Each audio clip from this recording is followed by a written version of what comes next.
This new age builds a better kind of city, close to the soil once more, as molded to our human wants as planes are shaped for speed. New cities take form, green cities. They're built into the countryside. They're ringed with trees and fields and gardens. New cities are not allowed to grow and overcrowd beyond the size that makes them fit for living in. The new city is organized to make cooperation possible between machines and men and nature. Each has his place. The sun and air and open green are part of the design. Safe streets and quiet neighborhoods are not just matters of good luck. They're built into the pattern and built to stay there. Factories are set apart from living quarters, but close to rail and motor roads, with space to spread about in. Light industries are near at hand. The heavy ones are set apart. People can even walk to work and have their lunch at home sometimes, just like the kids. This is no suburb where the lucky people play at living in the country. This kind of city spells cooperation, wherever doing things together means cheapness or efficiency or better living. Each house is grouped with other houses close to the school, meeting hall, the movies, and the markets. Around these green communities, a belt of public land preserves their shape forever. The children need the earth for playing and growing. Bringing the city into the country. Bringing the parks and gardens back into the city. Never letting cities grow too big to manage. Never pushing the meadows, fields, and woods too far away. This works as well for modern living as once it did in old New England towns. You make it bright and clear. In the aftermath of World War I, see the USA in your Chevrolet, America.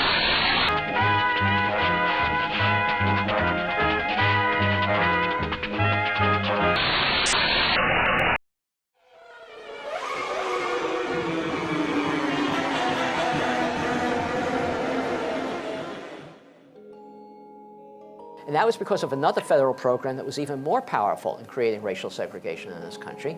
And that's a program run by the Federal Housing Administration, another New Deal agency, designed to suburbanize the entire white population into single-family homes in the suburbs. It was explicitly racial. After I published the book, I came across in some additional research. I wish I had seen it before because I would have put this in the book, but I found a poster that the Federal Housing Administration had produced. The poster showed an African-American being led away in handcuffs, and the headline was, "Escape crime, move to the suburbs." The Wilson administration, some geniuses in that administration, figured that if they could get white families to move to single-family homes after the Russian Revolution, they wouldn't become Bolsheviks. And so the federal government had a program to propagandize, starting in 1920, to propagandize white families to move to single-family homes in the suburbs. They actually sent out community organizers. The Department of Commerce sent out community organizers around the country to hold meetings telling people that they could avoid racial strife by moving to the suburbs. But it didn't have much effect because working class families didn't have the money to move to single family homes in the suburbs. There was no money behind this program. It was just a propaganda campaign. But the Federal Housing Administration, the New Deal agency, began to put money behind it. And beginning slowly in the 1930s and then ramping up in the 1940s and early 1950s, the Federal Housing Administration began to subsidize the developers of giant subdivisions in every city in the country to create single-family home subdivisions for working-class families, white only.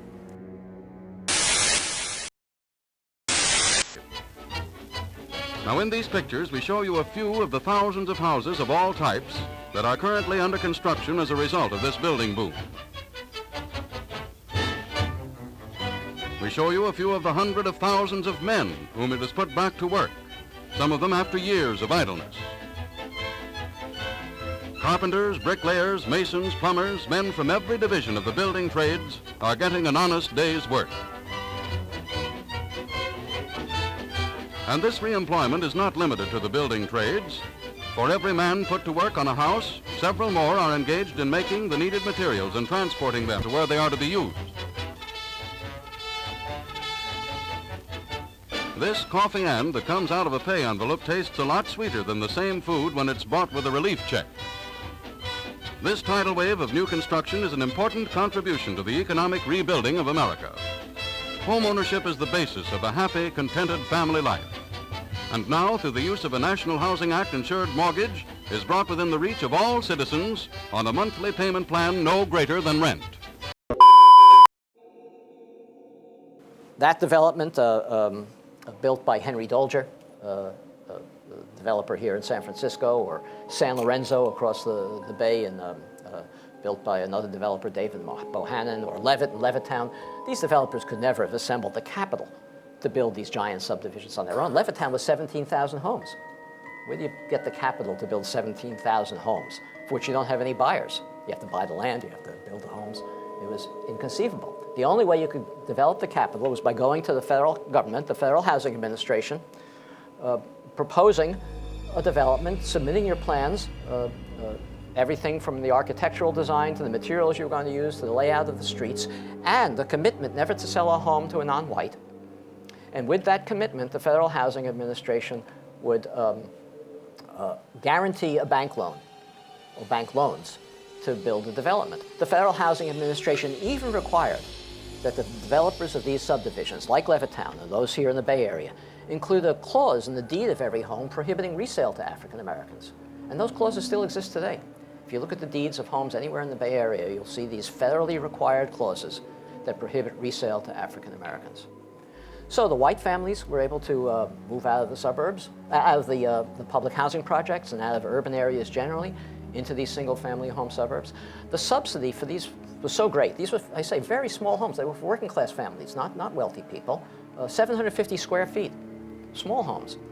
They sold in that period of time, around 1950, in the mid-20th century, initially for about $8,000 or $9,000. In today's money, that's about $100,000 adjusted for inflation.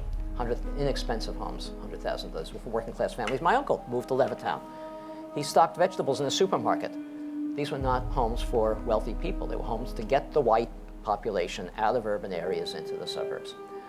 Those homes, as I say, sold in those days for about $100,000 in today's money. Today, those homes sell for $300,000, $400,000, $500,000, depending on the area of the country. And they are in these suburbs are in every area of the country. This is how the country came to be suburbanized. The white families who moved into those homes with this federal subsidy, you can move out of public housing and move into one of these homes in a place like Levittown and pay less in your monthly housing costs than you were paying for rent in public housing. That's how enormous the subsidy was for white families to do that. They gained over the next 2 or 3 generations $300,000, $400,000 in equity, in wealth. Most middle-class families in this country, not the very wealthy, but most middle-class families in this country gain what wealth they have from the equity they have in their homes. The white families who were able to move, and this is most of the suburban population in this country, use that wealth to send their children to college. They used it to take care of emergencies, medical emergencies, or even bouts of unemployment. If you have wealth, you can weather unemployment. If you don't have wealth, it's much more difficult. And they used it to bequeath it to their children, who then had down payments for their own homes. Today, African American incomes in this country are 60%, 60% of white incomes. You would expect that if there was a 60% income ratio, there'd be a 60% wealth ratio as well. You can, if you have income of the same amount, you can save the same amount. The reality is that today, although the income ratio between blacks and whites is 60%, the wealth ratio is 10%. African Americans have 10% of the average wealth of whites, even though they have 60% of the average income. And that enormous disparity, which affects so much of the racial inequality in this country, so many of the problems we face in this country, is entirely attributable to unconstitutional federal housing policy that was practiced in the mid-20th century. Entirely attributable to an unconstitutional housing policy. The wealth gap, the fact that we have segregated neighborhoods still, because homes that sold for $100,000 in 1950, that was twice national median income. Any working class family can afford that. Homes that sell for today $500,000, 6 or 8 times national median income, are unaffordable to working class families of any race. So we passed the Fair Housing Act in 1968.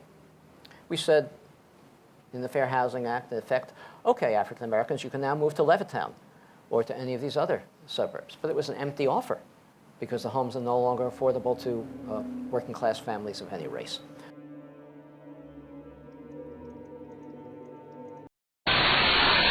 What's your problem? I'm in a jam over how to finance a new house. Financing a home needn't be a problem. This free FHA guide helps you measure your ability to pay for a home. Write to Home Financing, Federal Housing Administration, Washington, D.C. Anybody got a jam-proof ballpoint? Some people just can't bear it. I mean, they take it for so long, and there's no money in the house, and some people can take this longer than others, but unless you got an awful lot of stability about you and a good, strong constitution, this will break you down.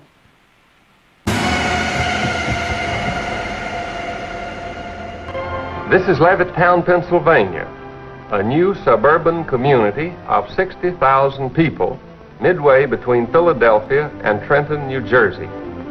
With its giant shopping center, winding lanes named for flowers and trees, it is fairly typical of communities all over America, where families are pursuing the American dream to give their children a better chance in life.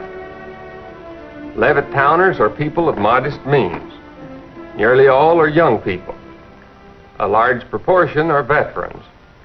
There are few social agencies, and while many religious groups have established churches, they've not yet had time enough to develop programs to adequately serve the community. Most Levittowners are proud and happy in their new environment. For many, it is the first house of their own, and it represents a major financial investment. Social life is mainly confined to visits with the neighbors. Occasionally, there are community-wide events, but it's too early yet for most residents to become identified with the broader aspects of community living. Levittown was built by one man for whom it is named.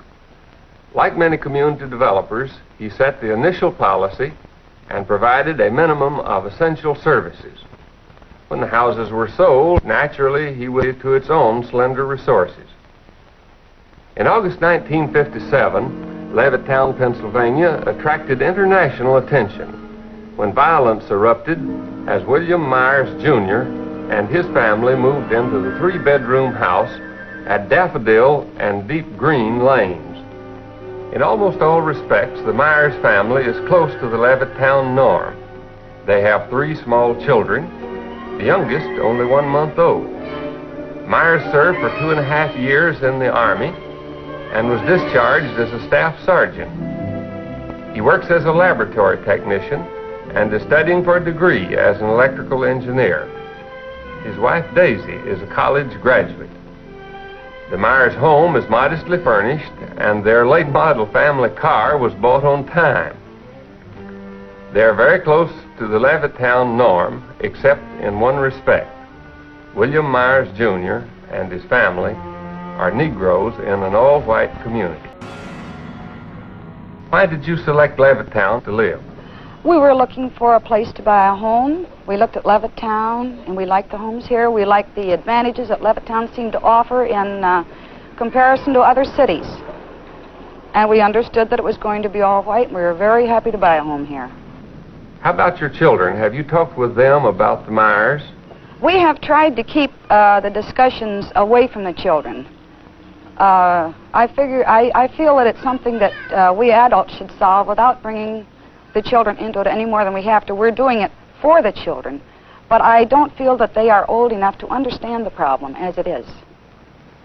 Do you think a Negro family moving here will affect the community as a whole? Definitely. In what way? I think that, well, the property values will immediately go down if they are allowed to move in here in any number.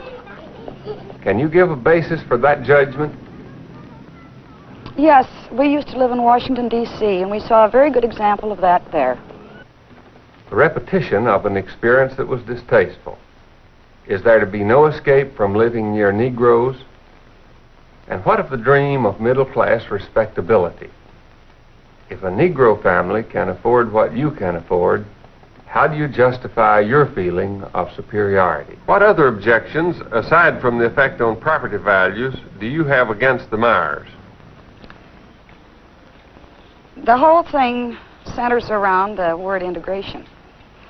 Well, as Mr. Myers said, because his home has been anything but peaceful since he moved in.